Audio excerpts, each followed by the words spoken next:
Thanks, Justin. Yeah. Happy New Year, everyone. Thanks for coming out today. I'm Teresa Hitchens. I'm the senior space reporter at Breaking Defense.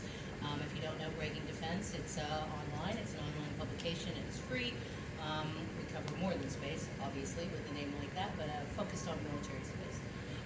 I'm going to introduce our panelists just briefly by their titles, and then I'm going to let each of them provide a few words about what they do, what their jobs are, their organizations, etc.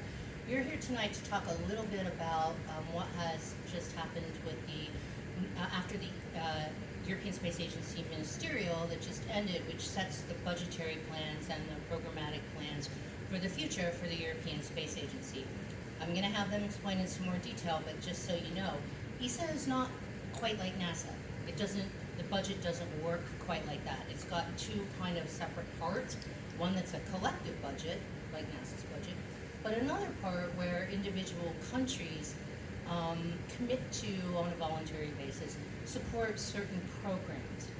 So we're going to talk a little bit about, I'm going to have our panelists explain a little bit about how that works, and then we're going to talk about priorities for their countries and things like that.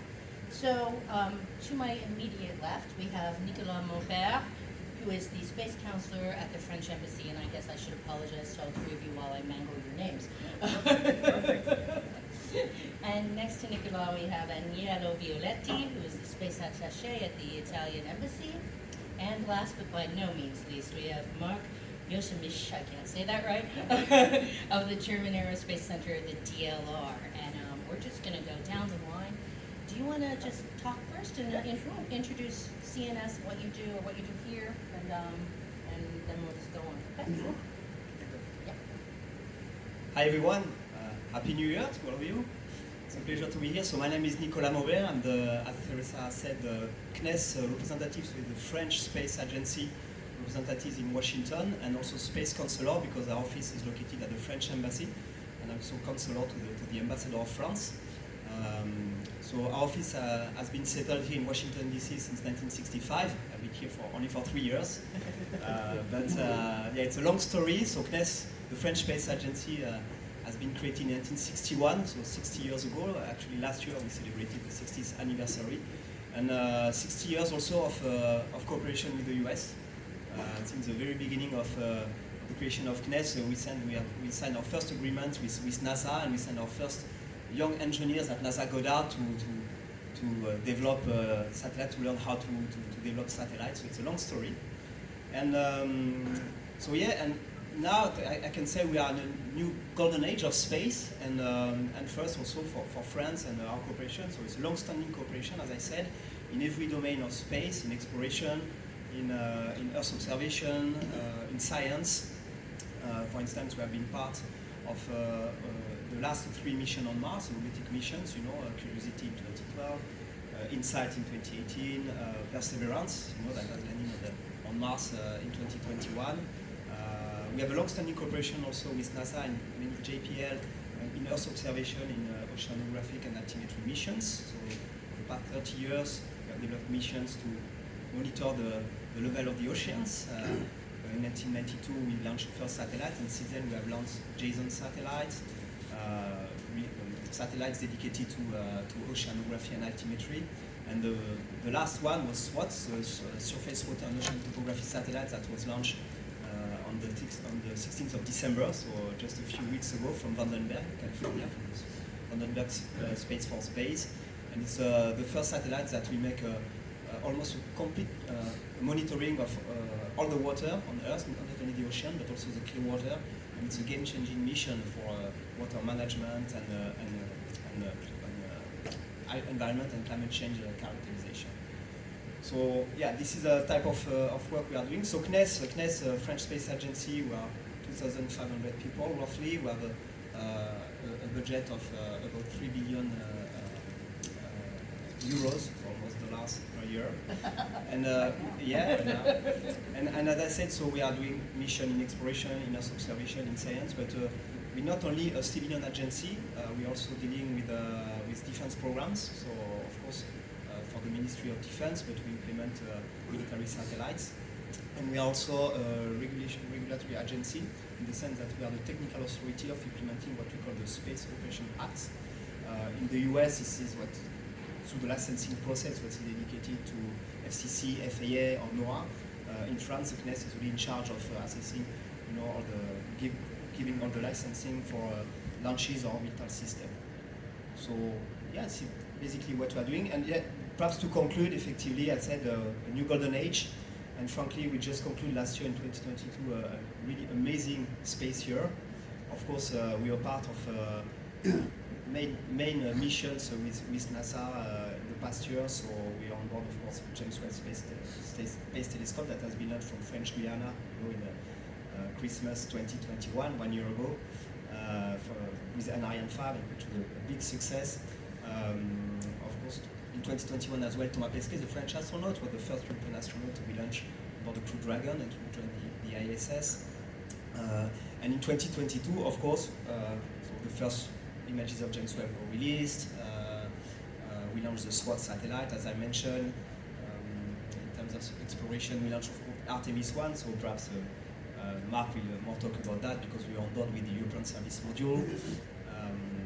And also from a diplomatic and political point of view, we strengthened our relationship because we set up the first French-American Space Comprehensive Dialogue. It was in Paris in November last year. This was an action identified by President Macron and Vice President Harris 1 year ago. And of course, perhaps you heard about it, there was the presidential state visit beginning of December, and we set up a space sequence at NASA headquarters with President Macron, French President Macron, and Vice President Harris, which was really an historical event for us. So, yeah, so Good. that's where we are. Busy. We're busy. Busy. This house is busy. Thank you. Yeah. Yes, good evening, everybody. Happy New Year.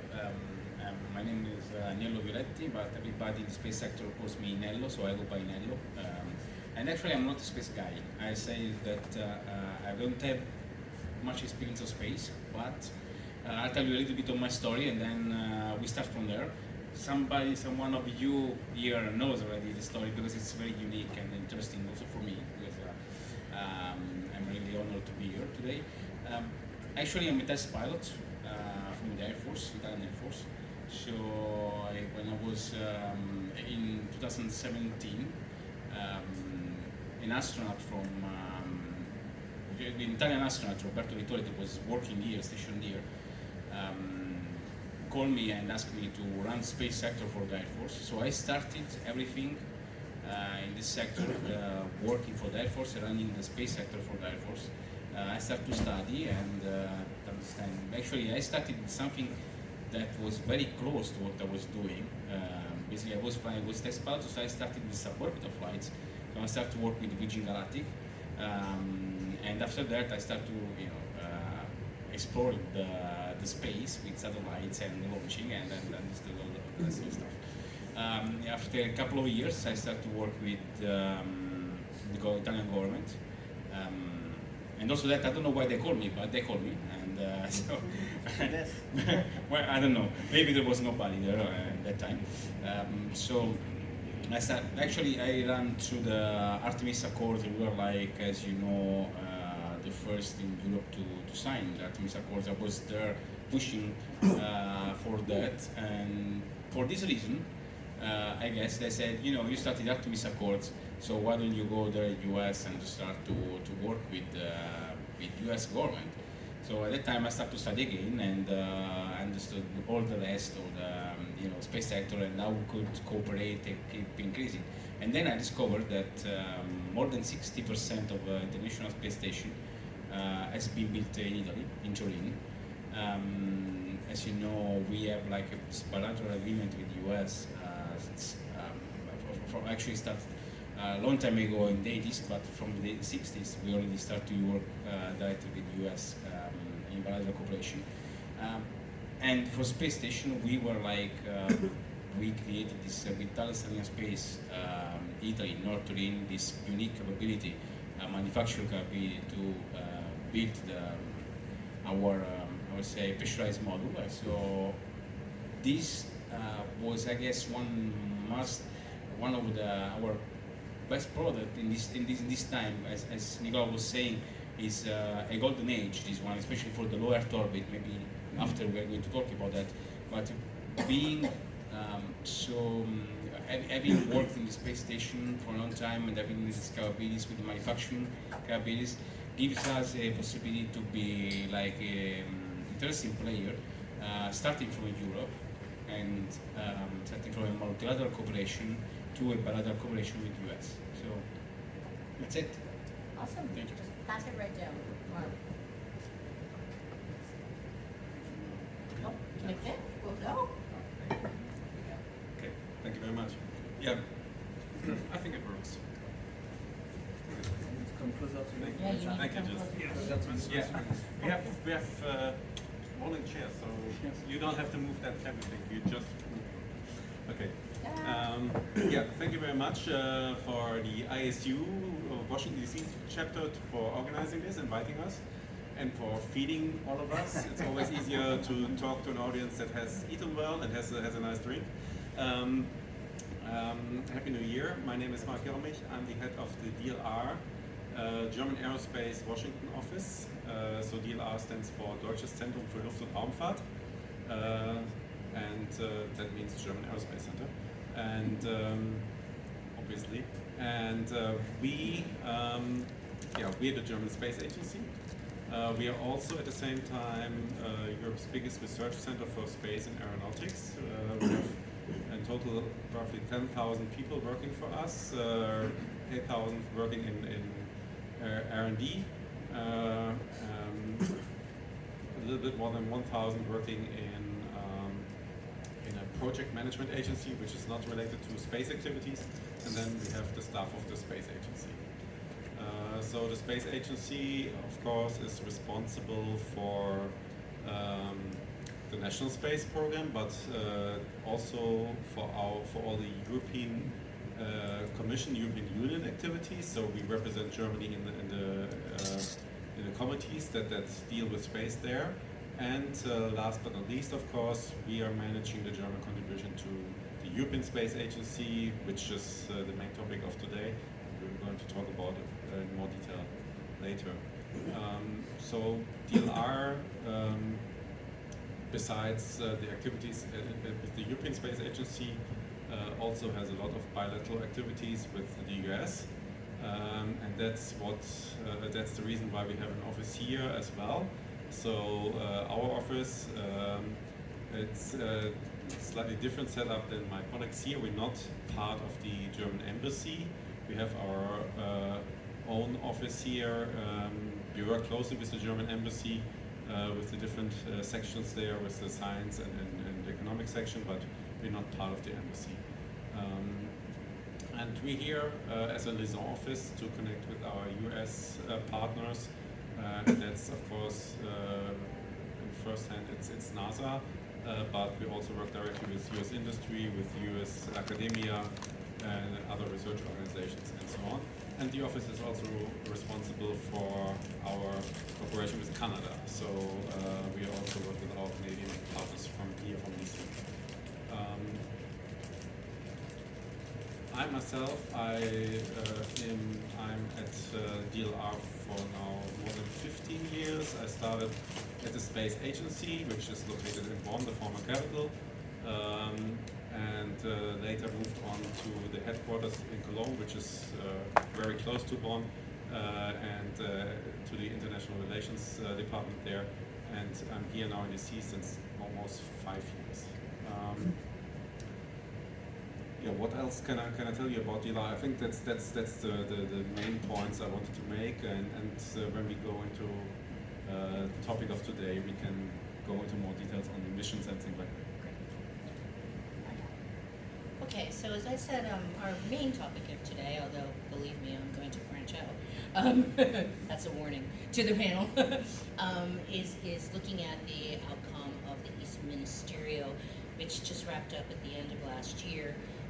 ESA set up its new budget for the next 3 years, and they came up with 16.9 billion euros, which is a big jump from last year. That's about 17.5 billion, or at least it was a month ago, in US dollars, over the next 3 years. This was a lot more than they had the 3 years before, but it was also 1.5 billion less than they sought, than they were looking for. Nonetheless, I think the ESA head of ESA and the member states decided that this was a good outcome given inflation and COVID and war and all the kinds of other bad things that are going on, pressing on people's budgets. So it all in all was a pretty big leap for them. According to the reports that I read in Space News and my other publications, since I covered military space mostly, not civil space, no major programs were deleted, but some were descoped. ESA's programs, as I said, kind of run the gamut from very basic research stuff to like big programs like launch programs, like transitioning Ariane 6 and the Vega C rocket program. They've also decided to put 750 million euro to a new kind of a LEO constellation for internet that they're calling something like the Infrastructure for Resilient Internet and Security satellite. I think they wanted to make the acronym happen, IRIS. Yes, IRIS is the acronym. They worked hard at that. I think they started from the acronym. Yeah, they started from the acronym and worked backwards. That would be about right. And they're working on a new communications and navigation satellite called Moonlight. I don't have all the details of the ESA program, of the ESA Ministerial program, because the person who could talk to you about it, Sylvia Spenas, is not here. She's the ESA representative in Washington, to the Washington office. She is actually still in France on her holiday. So, and these details I haven't seen all of them in the press. So I'm going to ask. I know that my colleagues here are not actually also, or might not necessarily have all the ins and outs of this, but I'm going to ask a couple questions and I'm going to ask them to elaborate. Remember that I said part of the budget is kind of communal and part is not. So I'm going to ask, starting with you, you guys are the three biggest, if I am not incorrect, the three biggest contributors to the ESA projects, Our right? country is Your not countries. free, but Yeah, not your personal bank account. You haven't showed me the yacht, if that's true. So the three countries are the three biggest economic contributors to the ESA budget and the three biggest European space players, both in the realm of commercial, well, all three, in the realm of commercial, civil, and military space. So we've got the big three here of ESA, so to speak. And I wondered if maybe each of you could talk just a little bit about how the programs to which you contribute are chosen. First, how they're developed maybe by ESA, and then how your country works with ESA and each other to decide which programs in ESA to jointly work on. Because you work on a lot of the same, you have joint interests in, say, the launch programs and several other programs where all three countries are involved. So you want to start? yes. And perhaps, I don't know how familiar you are with ESA, with the European Space Agency. Do you know well this agency or not? Okay. Maybe not, perhaps. Just a few words, because we represent national space agencies, and ESA has been created in 1975 by the National Space Agency, basically to put in common a budget and resources to participate and to envision ambitious programs. And so currently there are 22 member states. So it's not totally the European Union, because there are countries from the European Union, but some that are not. For instance, UK is part of ESA, which is not anymore part of the European Union. And we have also associated members like Canada or other countries like this that are not, actually not part of the European Union, but they are putting money in ESA as partners to participate to these programs. And basically every 3 years, roughly, now with a ministerial conference, this is what happened last November, 23 to 25th of November, basically to gather all the member states and to agree the budget and the program for the next 3 years, 3 to 5 years. And to answer your question, Teresa, in fact, this is a roughly 1 year process.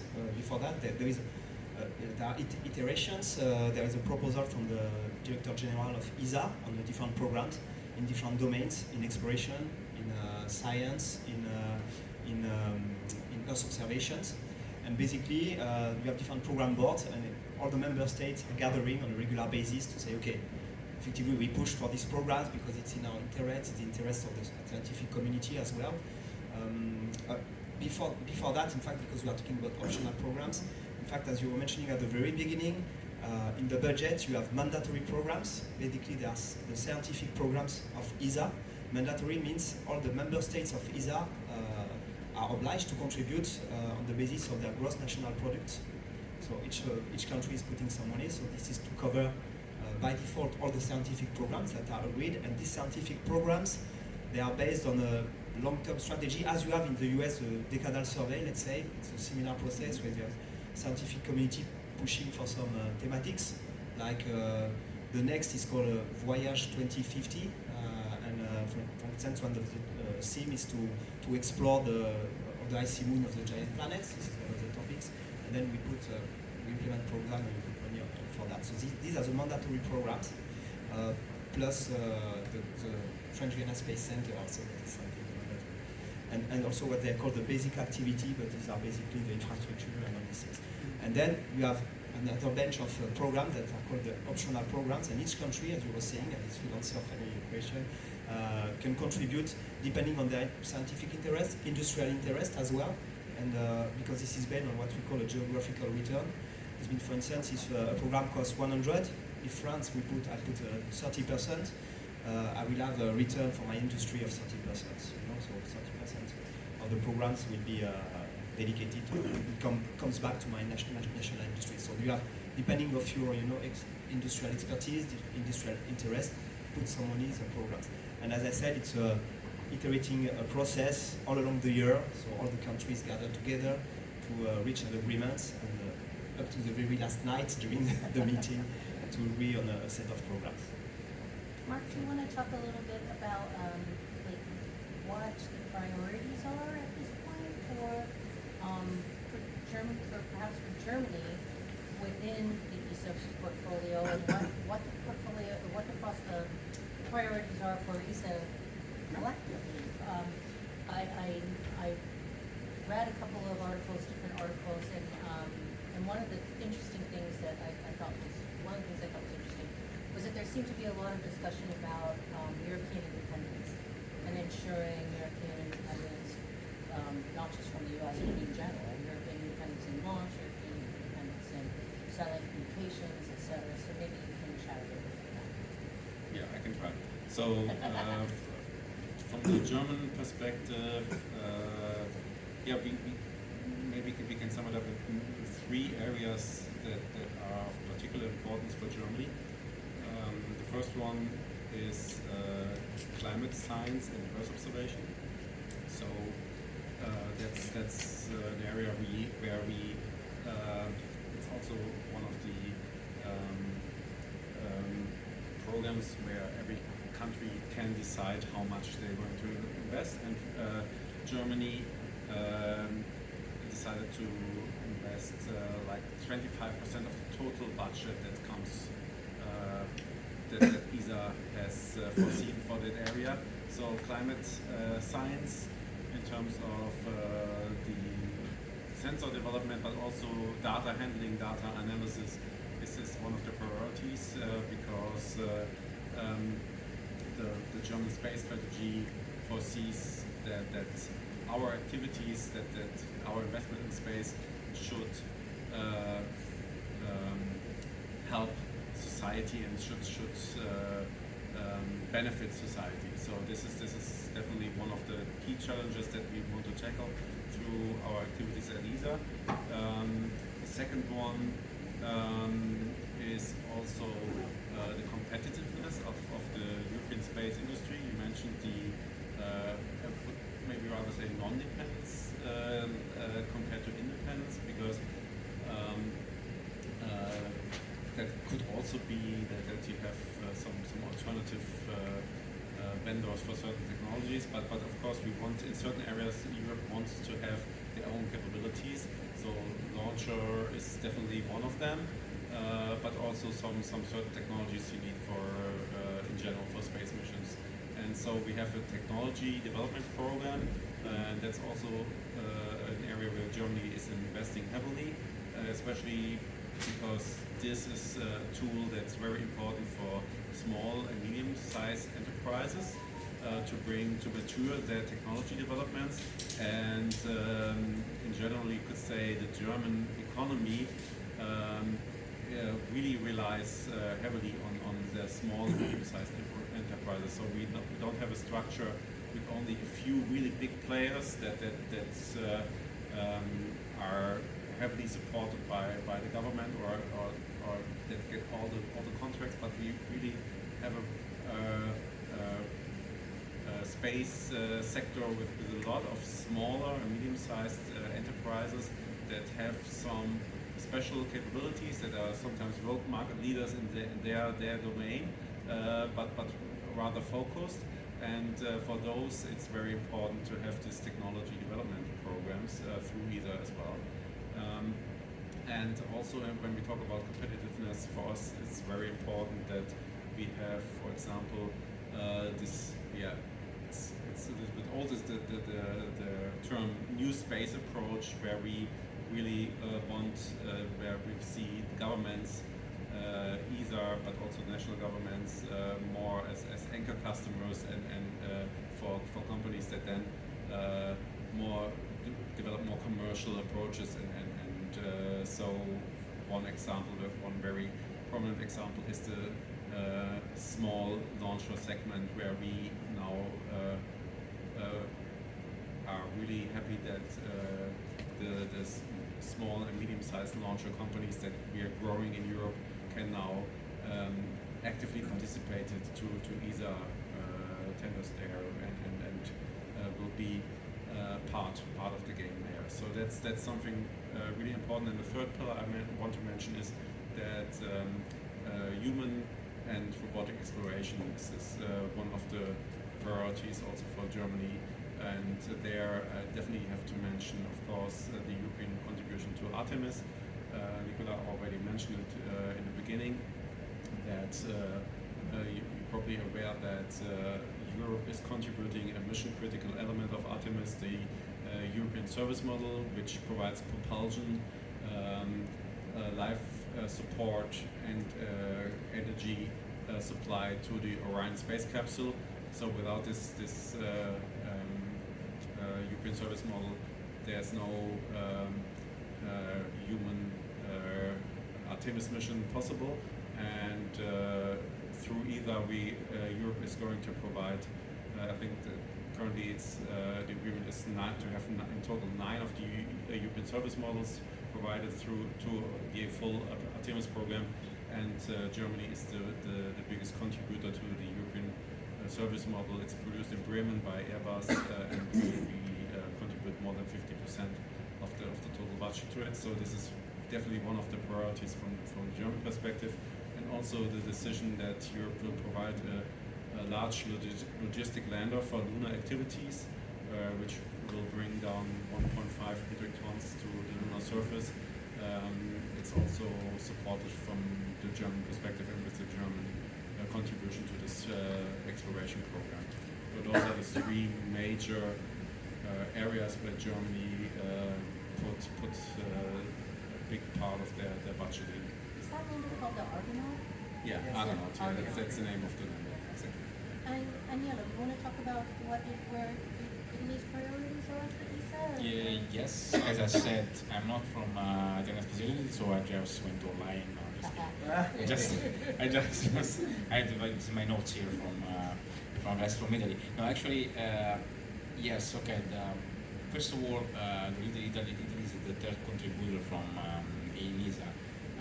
If I can say, Germany is first, France, and then Italy. We are very close, but we're the third. Plus my 20%. Yes, yeah, that's right. It's about 3.5, 3.2, and 3.1. That should be the Billion, 3.1 billion. Yes. Yeah. Plus one. So that's first of all. Actually, I would say that this year Italy made the the biggest improvement in the history in the budget to ESA, especially for not the optional products. In fact, we put on the budget more than 2.5 billion, and it's only on option. So we actually decided to invest much more in space, also because in Italy, like US, like I guess like in the world war, space is getting more and more important, and people start to get the perception that space sector now is really important for the society.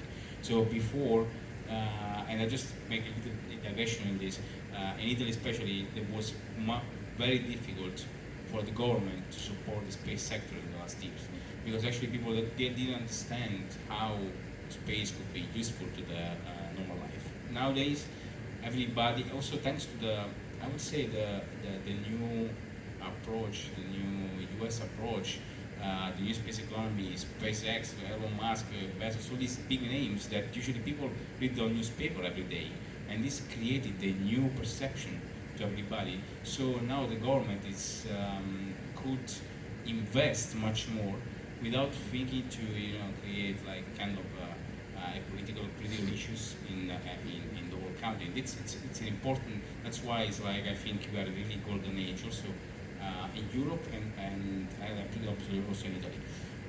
So this year we decided to invest so much, and basically the areas in which we are like most of our contribution are done was like in navigation, space safety, human robotic exploration, and space transportation. And I would just point human robotic exploration. We made an increase of 43%, as I was saying before, especially considering the Leo constellation. And we opened a lot also to the coming towards Mark was saying, to the I would say the commercialization, the possibility from the new companies, not like big companies, it's very private, small companies to enter in the ESA arena, and it's something that is I think create a big competitiveness in industry and in the national countries, inside national countries and among the countries in Europe. And it's important because same thing that you guys have here, we are trying to create in Europe. At the same time, we maintain a political cooperation very strong between the three nations that we say, Italy, France, Germany, Italy, all together to create a one main big strategy. And in fact, we signed, and after we can talk about the joint statement together, to create like a common European strategy from the launchers to the exploration. Nicola, you want to talk a little bit about that strategy? Yeah, and in fact, perhaps to wrap up and give a broader picture about the European, the outcomes of the ESA in general. So you're mentioning effectively 17 roughly billion euros for the next 3 years. Just to mention, out of the 17 billion euros, so France, Italy, and Germany, so we have quite a similar total contribution, and we contribute in total for 10 billion euros. So 10 billion euros for our three countries. For the optional programs, also we have a similar contribution in roughly the same topics and themes. So, in fact, one of the first success of this ministerial is showing the unity of effectively our three countries in the objectives of the ministerial. And I like to mention that the Minister of Economy, Bruno Le Maire, who was chairing the council at the beginning, made a statement at the end saying that we began with concern and we were up enthusiastic because there were hard discussions and it was not so easy because we have also national interests, of course, between France, Germany, but we share the same goals and the same ambition for Europe. So first outcome I wanted to mention, you were asking for strategic, not independent, but autonomy on some specific sectors. And we can point out two sectors for effectively transportation, because for us access to space and the independence access to space of Europe is a key for us. And we have difficult times these days with the European launchers. But we agreed effectively this joint statement to cover the end of the development of the Ariane 6, the maiden flight that is planned by the end of the year, also the transition phase between Ariane 5 and Ariane 6, and also the Vega program and the evolution of Vega. So the current launchers, also to agree to work on the future launchers, on the reusable launchers, on Prometheus, which is a reusable engine based on the liquid oxygen and methane, on Themis, which is a demonstrator of a first stage, a reusable first stage. So we are working together on the future of launchers as well. And so this is transportation, so access to space. And the second, and you mentioned it briefly, it's telecommunication. And effectively, so this is another, it's managed by the European Union, you know, it's a bit complicated, but the European Union is managing, this constellation, they agreed to develop and deploy telecommunication constellation, basically to grant access to broadband access through space, like Starlink, and really with dual capabilities, because effectively to support governmental activities. So this is As key. well as commercial. As well as commercial, and of course. yes. And of course, this for the telecommunication, almost 2 billion euros have been agreed as a ministerial. It's an increase of more than 15%, something like this, 19% actually. So it's a huge effort. So strategic autonomy really means for us access to space, independent access to space, and telecommunication. These are the two fields.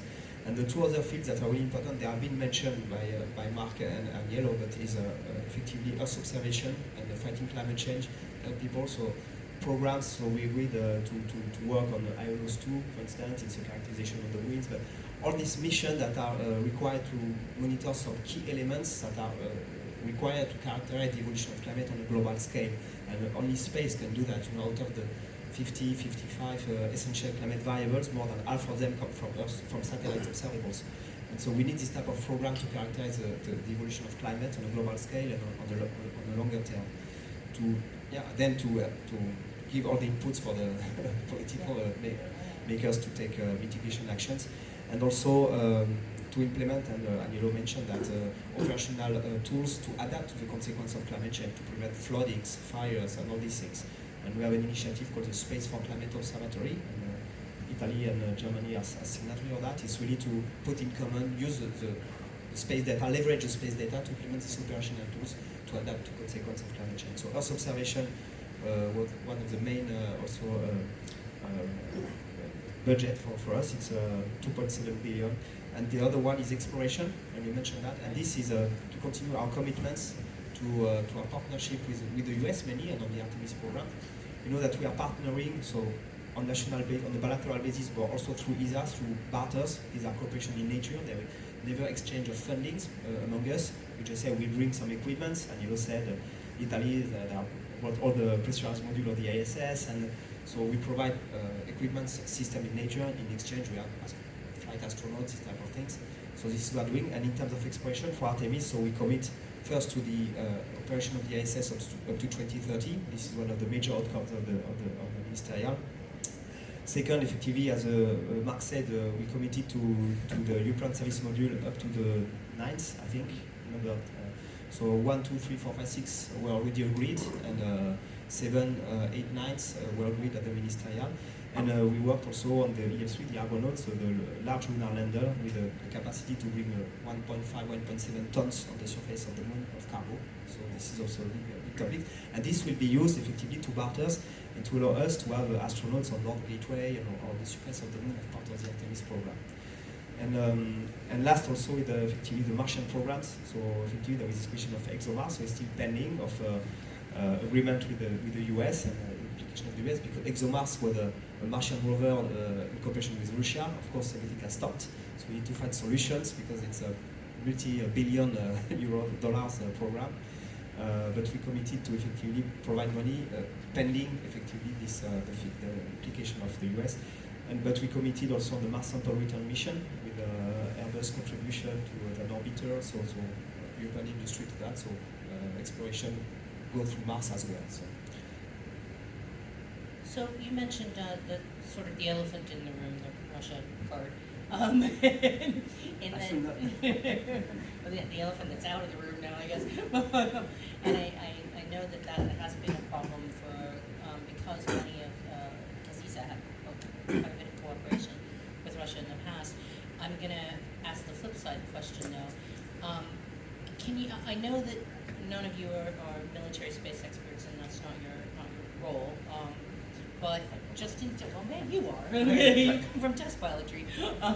But in general, do you think that the situation with the use of Starlink and commercial remote sensing in Ukraine and the importance that it's shown, that those the criticality of the commercial contributions for Ukraine in that war have changed or had impact on the ministerial, on the way your countries are thinking about the importance of commercial space and the importance of space systems in general, I guess. And I'm going to start all the way down there with Mark and come back up the other direction.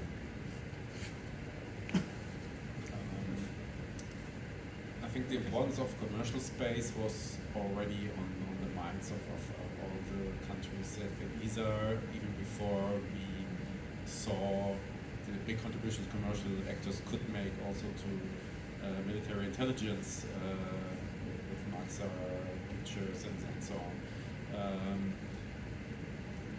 But definitely in the general public, the role of space in crisis situations or in military conflict situations was really sharpened by this attack of Russia on Ukraine. So it was probably easier for policymakers and for the agencies to convince that this space is a good investment, not only in terms of science or in terms of commercial return through industrial and commercial players, but also in regards to security aspects for all the countries.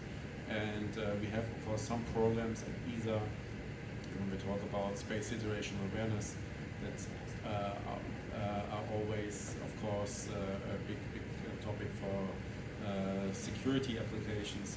And for example, in Germany, our Space Situational Awareness Center is jointly operated by the German Space Agency and the military, the German DoD.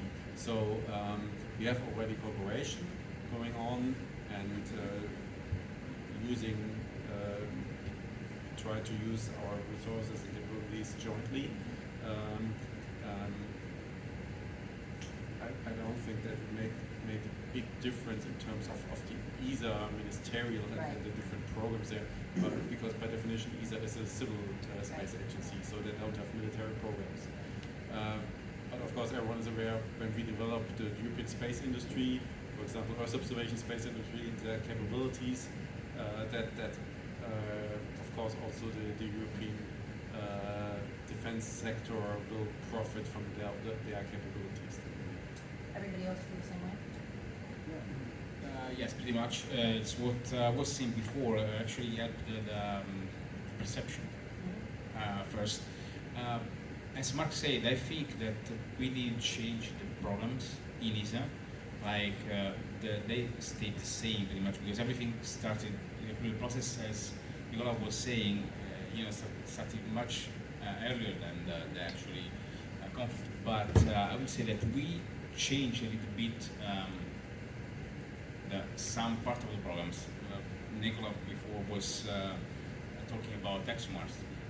We were like, there was a time where we're not sure if we're going to keep doing that or we could allocate all the resources in that thing. So at the end, we decided to change and completely to get on to keep doing that without support, Russian support. So actually, as I said, we changed a little bit some programs, but the results of the programs, but basically it stayed the same. Well, there are two aspects. First, you were mentioning the impact of the war in Ukraine, the invasion of Russia, and for us, for France, it's a big impact, and for Europe, because we used to have a strong partnership with Russia for more than 50 years. We were launching Soyuz launchers from French Guiana, from the French European spaceport, because in French Guiana we had a small launcher, Vega, medium launcher, Soyuz, and big launcher, Ariane, so we were able to cover any types of satellites, and from one day to the other, we have launched more than 16 or 17 Soyuz rockets from Peru, from French Guiana. Now it's no more the case, and we have to fill the gap, and so INC is a bit late, so we have the maiden flight is planned for another year. Vegas has some issues, so it's a big impact for us. So this is the first point. And second point was more the commercial capabilities, and what it shows, and you mentioned perception, and I think it's really the case, that effectively, the space ecosystem is completely, there is a revolution in the space ecosystem.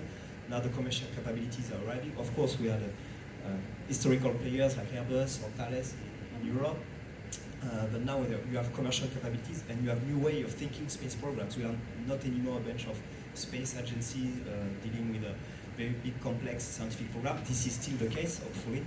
But now we need to deal with all this new space ecosystem. Just in France, for instance, we have one startup created every week.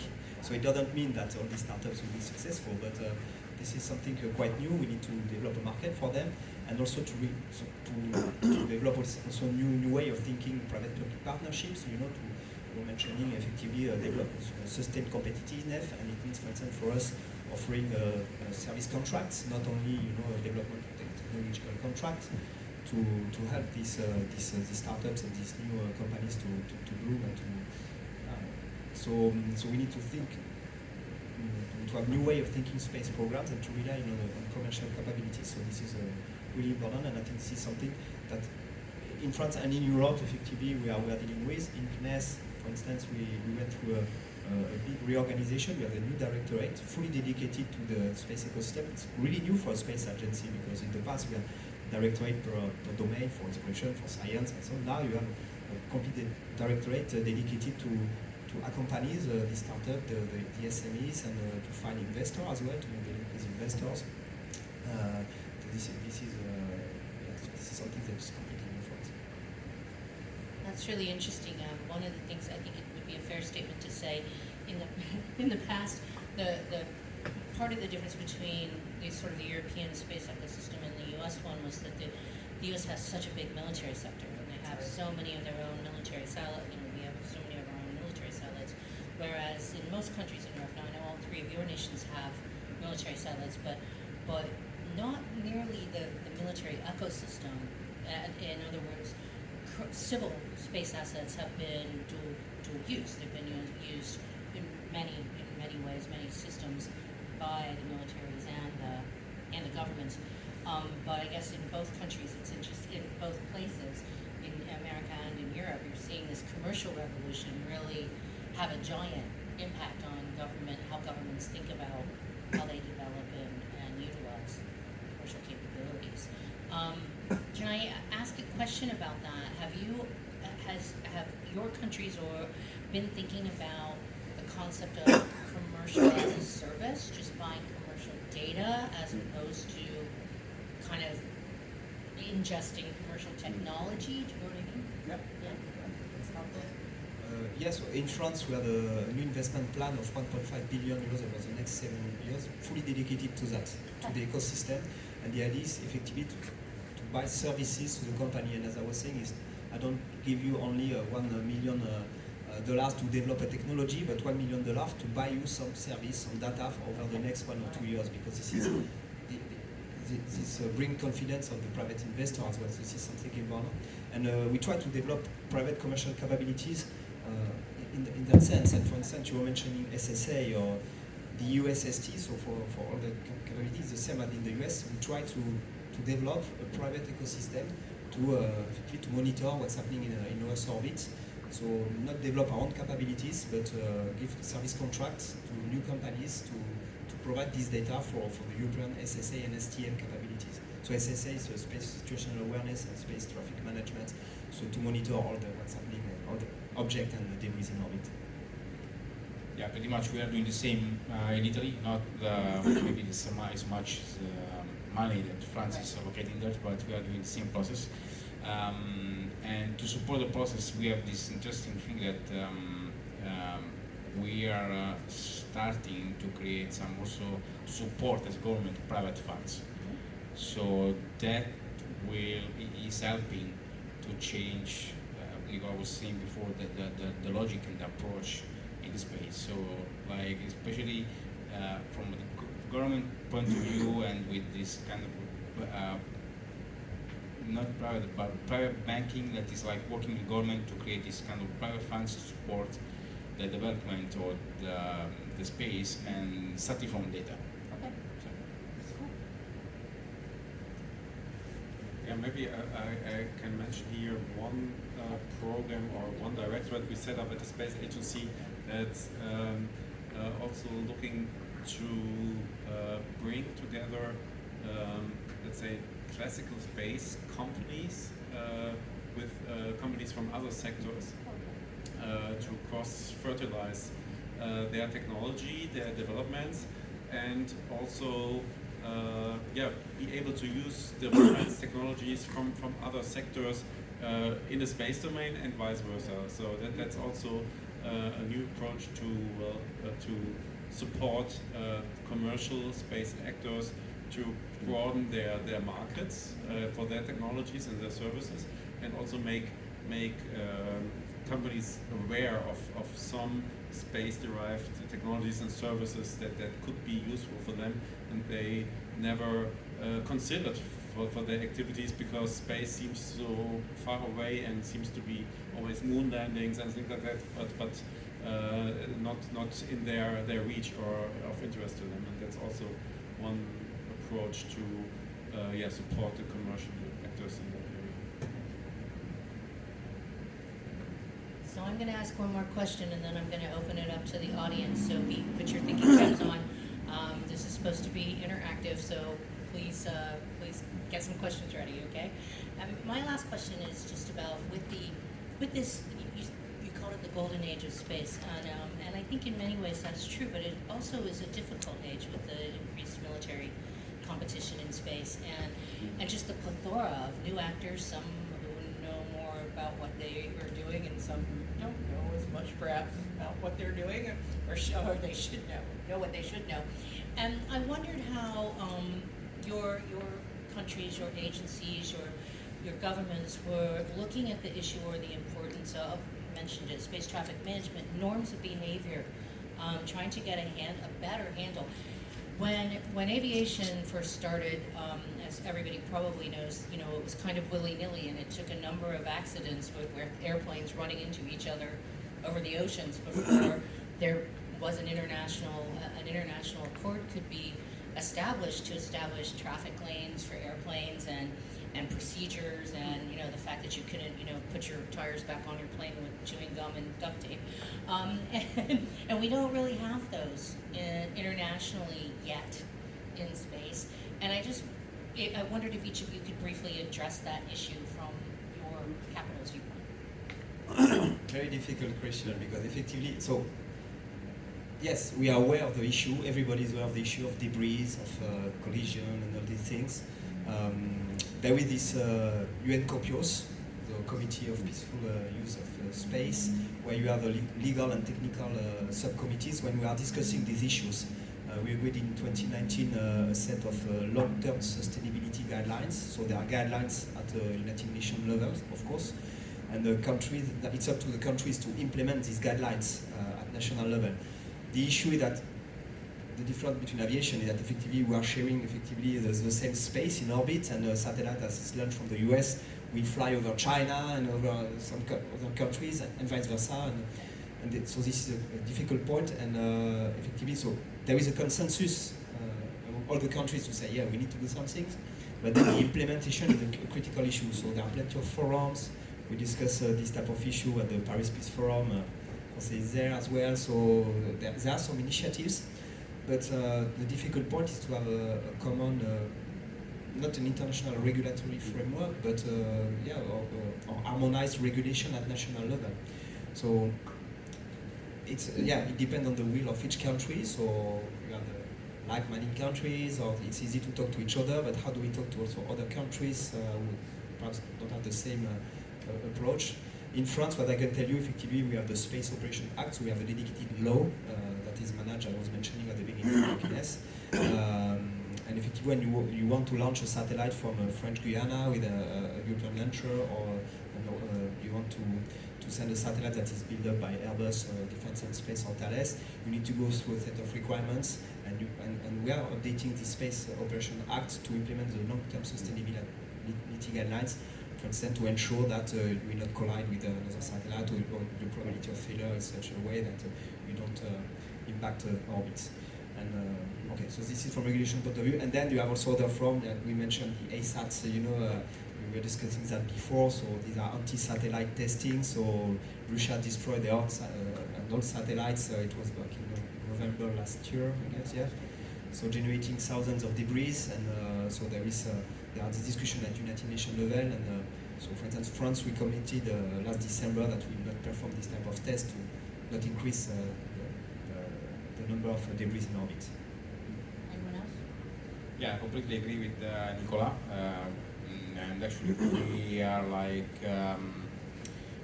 we don't have a space law in Italy yet. We are thinking about it. We are going to, the government is going to think, and we are some working group to start to work on that. We participate in Corpus. We completely agree with all everything Nicola said. But in Italy, we are doing an interesting approach about regulation. We're talking about regulation. What we are doing, our ENAC, actually your equivalent FAA, is talking to FAA and is writing new rules for starting from suborbital higher to higher. So it's like they are starting like from the bottom part to, I would say, higher, at least for practical to start to have a national implementation, and then obviously we are sharing that in Europe and with FAA. So it's like we are working on that now with FAA, and the objective is to have an international rule, it's a common rule for everybody, and we can use like wherever. FAA with the launcher capability, they are discussing with many countries. We try to harmonize the regulation. Yeah, FAA has the power, in case people don't know, to regulate launch and re-entry in the United States of commercial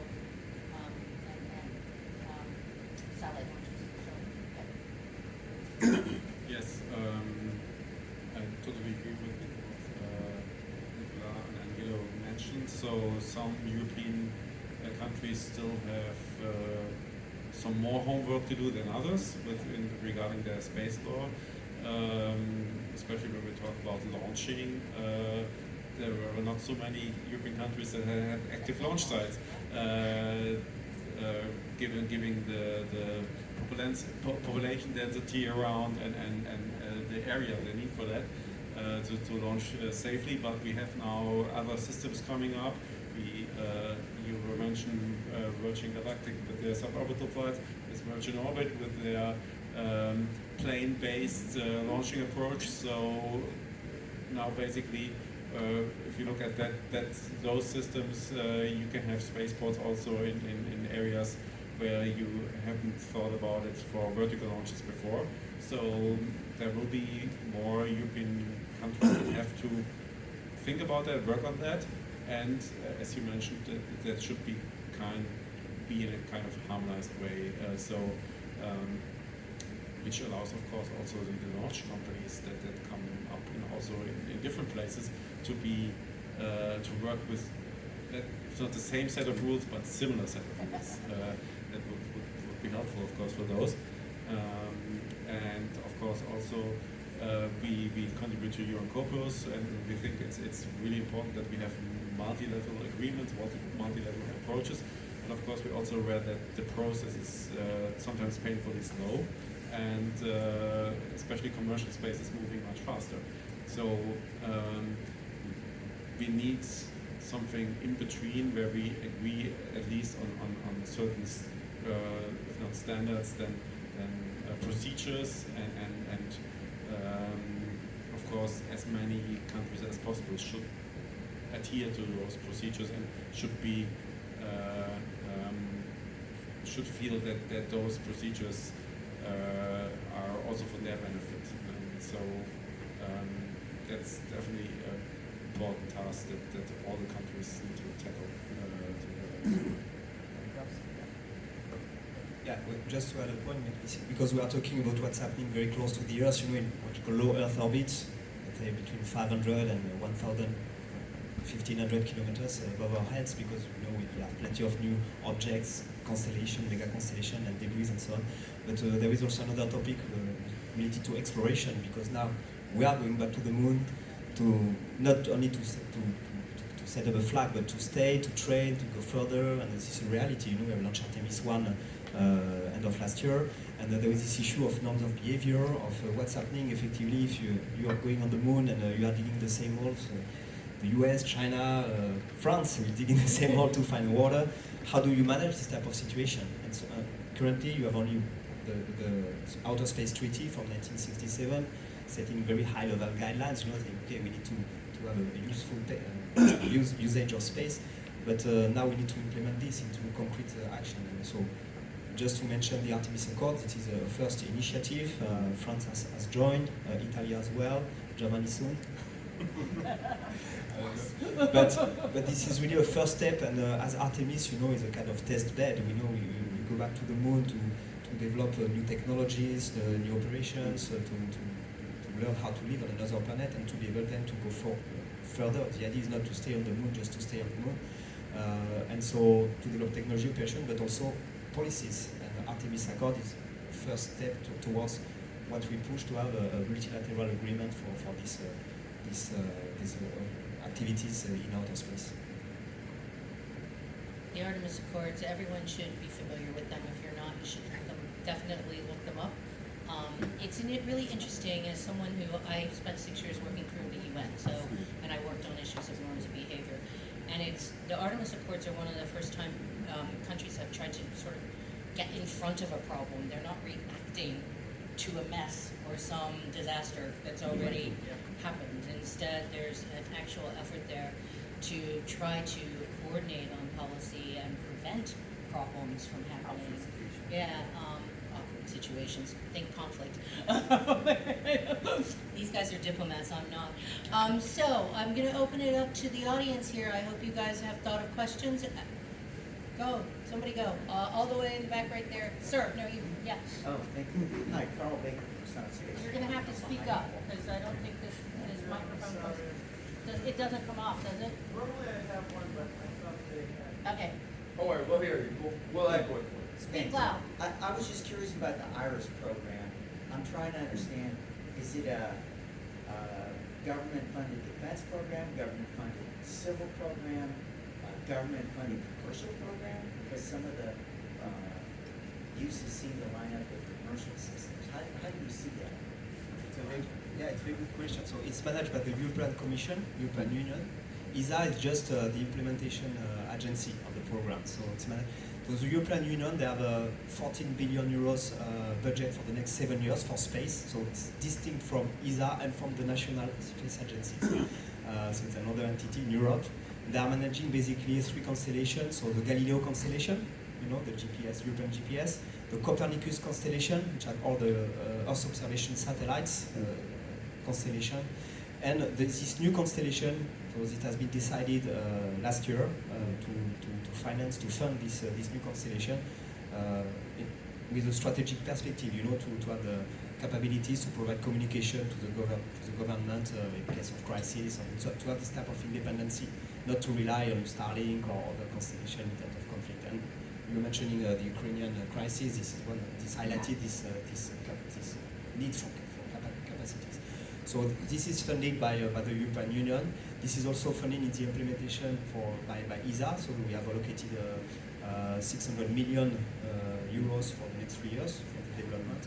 But the call is managed effectively by the European Union, and so private companies and consortium in Europe have listened to this call and will effectively develop this constellation. I don't know if it answers your question or if you want to add anything. I think the commercial aspect. Yes. But the private dollars are not secured, right? Sorry? The private dollars are not in already. They're not in. No. Okay. And it will serve commercial purposes and public demand purposes on the level of the European Union and the member states. So it's both commercial. They will offer commercial services, so they can go on the commercial market, but they also will provide services to the European Commission to the European Union and the member states, especially, of course. So you had a question here? Yeah, it was the same one. Oh, it was Yeah. the same one, okay, Angela. Again, up from behind the pole. So for the IRIS program, how, do they plan to manage interoperability between the government and commercial sectors and possibly with the constellation of other space agencies, other government agencies, et cetera? I don't know, it's a very good question, so they are discussing that. It's like no for Galileo, so it's a bit different, but the interoperability was decided, it's managed by OSPA, so this is with the entity in Europe in charge of managing all the services and the service requirements. And so they are discussing that. But I think for the European constellation, I'm not well aware, but there are heavy discussion internally how they do that. I don't know. But I don't know if they are coming up with solutions already. Guys, if you have an idea. Okay, come on, there's gotta be more questions out there. Go ahead. Okay, I'll put the question out and then I'll explain the background. Is this ministerial budget sustainable over time? And the reason why I ask that is you got about, Tuck, you win the chair, about 13 billion is all CapEx, where the OpEx, where the operational cost for the next requirement has no other bill payer other than the ESA member states. Can't sell it, can't trade it. So the ESA member said, you know what, when I'm paying 2.7 for future EO and all the bankers that are in there, I'm in for the next $2.7 billion 3 years from now because I'm not gonna get to OpEx until 6 years. So was that discussion had? That's an example. Was that But discussion in fact, had? this is public funding, so it comes from the government. So they decide to fund specific programs with public money. So each member state commits to provide this money for these programs. But this ministerial. Yes. But I'm saying there's a next ministerial bill. It's a long, Well, like a for neocon. the- actually, each ministerial, first of all, usually the programs, as far as I understood, like in my few years here, is like an horizon of 5 years. So, it's about 5 years from now. So all the states thinks about, okay, let's do that. The program are going to be, we're going to put money in 5 years' time. Okay, first of all. In 3 years, the new ministerial will be another process back again. So that I go your question. Basically, and what had happened to Italy, that's why I know. Actually, 3 years ago, we decided to invest in some programs. Then now we are still investing, but not so hard like 3 years ago. Things changing, and usually if you start a program, usually don't throw that away unless it's completely, a mess. It was completely, that could happen also in the private sector, but usually, there are government funds, so we decide to invest in some programs that we think that it's going to be important for Europe and for the nation members. And then in 3 years, you decide if you are going to increase the money or shorten the money. It depends on how the program is going. So it's a different process from here. So far, it's working in Europe. See in the future. So far. Yeah. The decision to invest certain amounts in the optional programs doesn't come out of the blue. There's a strategic idea behind it from every member state, of course. You're supporting your national industry, and that's also, of course, kind of a long-term commitment. Germany is world leading in some Earth observation technologies areas, and that was built up over a long period of time. And I don't see how in 3 years of time Germany says, no, we've done enough Earth observation, let's go to something totally different. And just for the audience, the reason why I'm asking the question is because it's an industrial-based issue. So if you're banking, let's take EO at 2.9 billion, you're not going to sell it anywhere. There's an industrial-based then requirement inside